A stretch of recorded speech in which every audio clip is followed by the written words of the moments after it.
What's going on, everybody? I wanted to discuss a couple of big strength coach mistakes because of a couple of emails I've gotten, stories I've heard, messages I get. People are messaging me from all angles, and I'm not really very good at responding in every single spot. So Facebook, Instagram, email, and there's just a lot going on, so I want to try to address it through these Facebook Lives. So number one, I'm going to say this, like, unknowingly, I didn't realize I would influence people so much as a strength coach. I didn't realize that was going to happen. I was just trying to do what I was passionate about, what I believed in, and I take a lot of blame for people believing that they could just be full-time strength coaches, even though I never told people, hey, go quit your job. I always did say, follow your passion, put all your heart into what you believe in, and people took it without a grain of salt and would basically set up a small garage gym with used equipment from eBay and Garage and Craigslist, or I don't even think Craigslist was out, classified ads, and they would just quit their full-time job. And this is when they're married and with kids. And I never said that. I always said take care of your kids. But I take fault because I understand how the internet can influence people. So from the first month of opening the Underground Strength Gym, I remember getting more phone calls from strength coaches than I was from parents or aspiring strength coaches.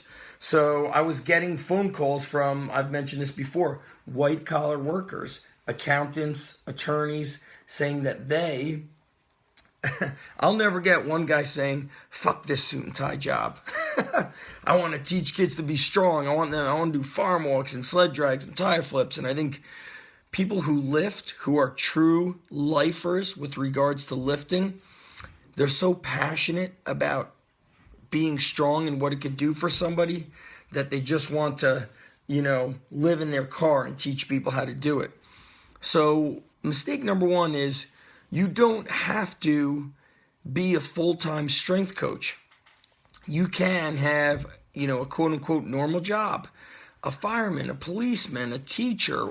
I don't even know what's a normal job nowadays. And then you can train athletes 1 or 2 hours a day, a couple times a week. You could do it out of your garage and get tremendous results. Do you have a sled? Do you have free weights? Some kettlebells? Sandbags? You could build savages. You don't have to go and open a gym and do this and that, because I'm going to tell you mistake number two, how it's tied in to mistake number one, thinking you got to be full-time. If you go full-time strength coach, you may not, as an independent strength coach, be coaching full-time hours. What's full-time hours? 25 plus hours per week. If you talk to a collegiate strength coach, they are on average doing 60 hours a week, oftentimes up to 80 hours a week. They spend the most time with the athletes. They're in there during a lot of the vacation time, the breaks. They are there more oftentimes than not than the actual head sport coach. So if you're going to do this full time, then I hate to break it to everybody who talks about hating marketing, but you must market like crazy. For example, almost every day I send an email to the gym or the gyms. Almost every day I have at least 5 Instagram videos. Almost every day I have at least 1 YouTube video. Almost every day I'm writing a blog post. I know a lot of coaches who haven't done a YouTube video once in the past 30 days. They don't do anything on Facebook except look at what everybody else is doing. And in turn, they don't know who they are. They're copying other people, waiting for people to give them permission to make a move. And that brings me to a memory. When the Ultimate Warrior spoke at the Underground Strength Conference, him and I used to speak on the phone on an almost daily basis. And he told me how he was just so disappointed in that, fitness industry. He goes, because everybody copies. Everybody's watching what everybody else is doing. And it's like they don't know if they could promote this or talk about that unless that's like the popular phrase, core training, functional training. He's like, whatever happened to just fucking doing your own work, being your own self? And that's why he always spoke about owning your life, owning, what you're about. And of course, those of us who knew him, they know he wasn't perfect, but who is? So who are we to always, to judge? And when he spoke at the Underground Strength Conference, and I have that video inside of undergroundstrengthcoach.com, he spoke about being original, being one of a kind, being yourself. And he said the only time you will start to even begin to taste and experience success is when you are yourself, when you stop looking at what other coaches are doing. I want to welcome, Phil Doors here, Dan Kraft, Sean Parisi, Matt Suter. Matt Suter, you're an animal. Joshua Hayes saying, thank you, this is fantastic. My pleasure, Josh. So I'm going to probably, I'll put up a clip on my Instagram or my YouTube where the Ultimate Warrior was speaking about being original. And he goes, he said something to the effect, when I put it up, you guys will see it. He goes, what made people great and the people that were great or are great is they're original. They are not carbon copies or copying in any manner what other people are doing. And look, we all get caught up in that. In my early years of being a strength coach, I remember feeling very wrong about what I was doing. Like I'm writing books and teaching people how to train with stones and tree logs and pushing your cars and climbing up and down stairs with, somebody on your back. I was like blending what I saw from Dan Gable, from the Shaolin monks, from World's Strongest Man competitions. And then the most popular coaches at the time were talking about functional training. You had Mike Boyle, you had all these people talking about unilateral leg training, wearing collared shirts. And I was outside at playgrounds, wearing no shirt. It's like I didn't fit in, and I honestly felt like maybe this is wrong. And of course, I saw the people that were making the most money. And who was making the most money? Certainly not the guy talking about being a savage. The person making the most money was talking about, get six-pack abs, work out at home, train out of your conveniently out of your house. I had nothing to do with convenience, nothing to do with comfort. I was anti-comfort, anti-convenience, anti-training just 30 minutes. I was like, dude, break your body down, break your mind down, build yourself back up. So I didn't fit in, and that made me feel odd. And there were times where I was like, do I need to tuck in my shirt? And I honestly sometimes forget how that felt. So when I remind myself of that, I want to remind those of you out there that the most power, the ultimate power, is when you are yourself. So don't even pay attention to what other coaches do. It's very little bit that I see what other coaches are doing. Mark, what's up? Wow, some of the toughest people I know are watching, so I need to step up my game. Matt Suter and Mark Jones. Mark Jones is one of the ultimate Spartans, and Matt Suter, one of the most historically dangerous, badass wrestlers in New Jersey. All-American at Arizona State. So I got to bring my A game. So with regards to being yourself, I feel like, the coaches that reached out to me crushed my heart when they told me that they set up gyms, they went in, took out bank loans, they did things that I said not to do. I always said, never do a bank loan, never quit your full-time job. Only quit your full-time job when your part-time strength and conditioning business income exceeds your full-time income, because then it makes sense. You're making more by working part-time, and if you could work smarter and leverage it, now you start developing a greater income. But it broke my heart because these were great coaches who just couldn't do it full-time because they didn't want to do the marketing, all the website stuff, all of these things. Mark, really, man, you guys, when you guys tell me I'm an inspiration, you guys inspire me. You guys inspire me to do these videos every day, to follow through. When I do Strong Life Tip of the Day, I'm not just talking to you. I'm looking at myself saying, step it up, be stronger, be better. Today, when I was moving around my gym equipment, carrying stuff, I was like, hells yeah, like, represent, man. Be about it. Don't just talk about it.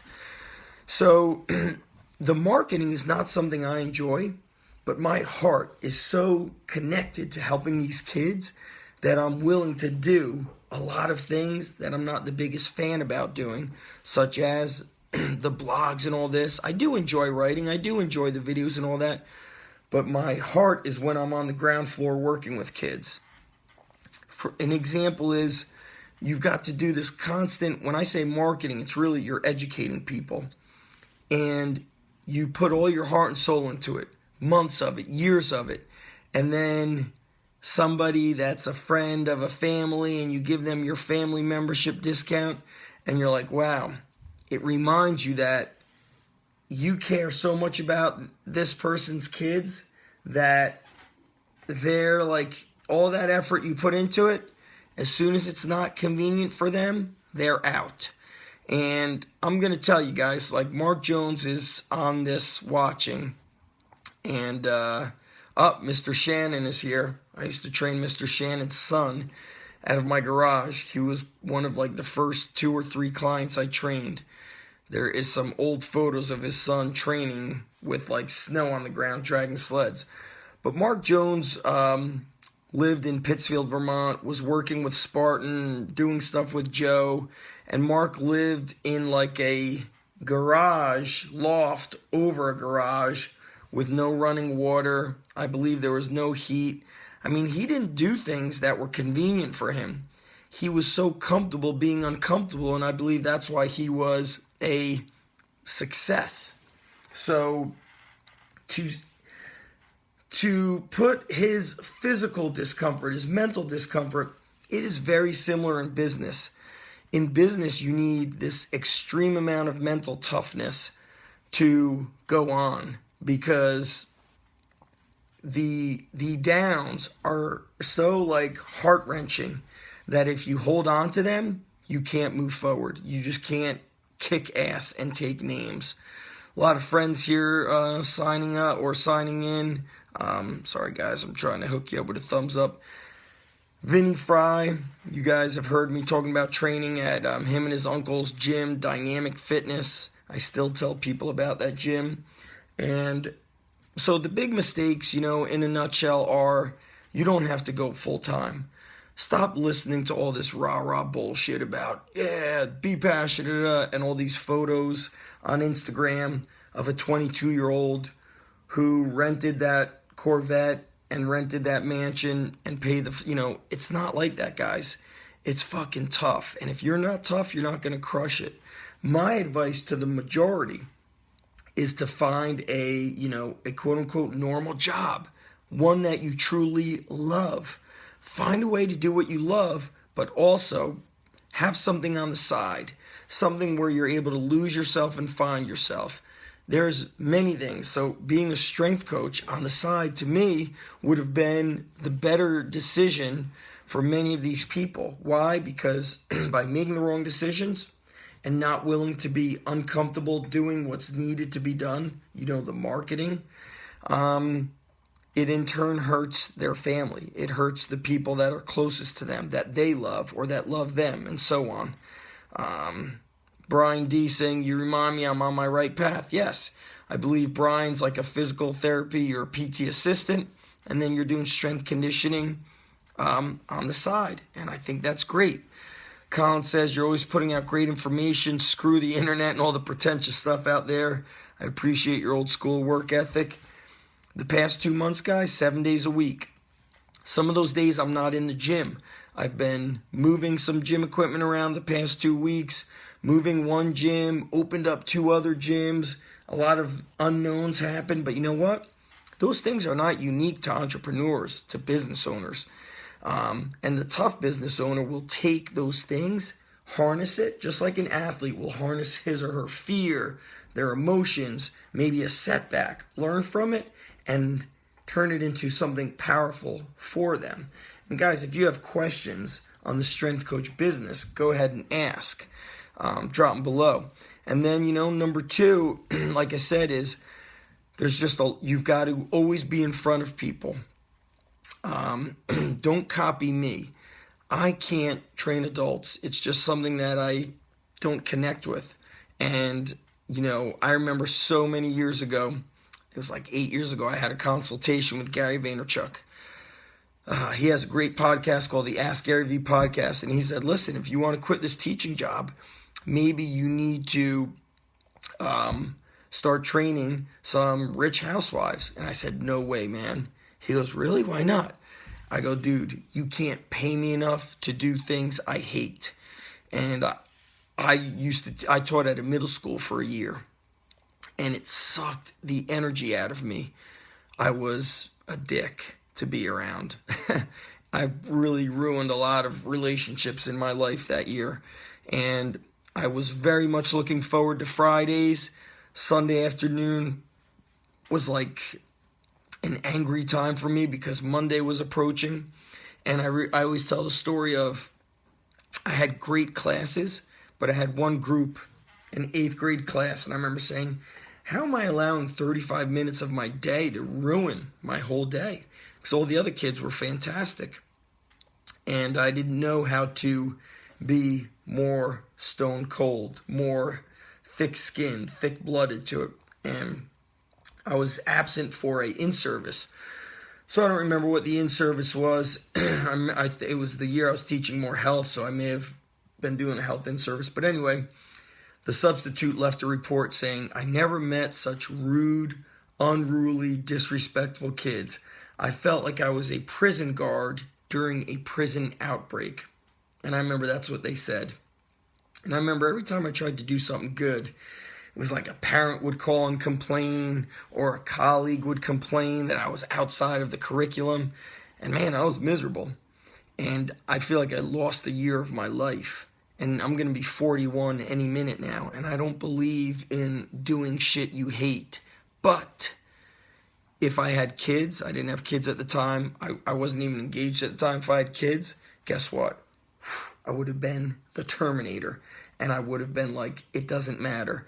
Because number one, it's not about me. It's about my kids. And same thing with being a strength coach. It's not about you. It's not about, it's not about how many likes you get on your Instagram and your YouTube videos. It's about, can you change the lives of those kids? And of course, what is the biggest thing that is on my shoulders is certain kids need your help so much, and their parents are like, we're too busy. It's too much money. I don't really care. That's essentially like, I took my wife out to eat for our anniversary a couple of 2 weeks ago. And after paying the bill, I was like, man, that's basically like the membership for a month. And I see a lot of people, adults, they go out every weekend, out to eat, to the bar. They spend money on nonsense stuff.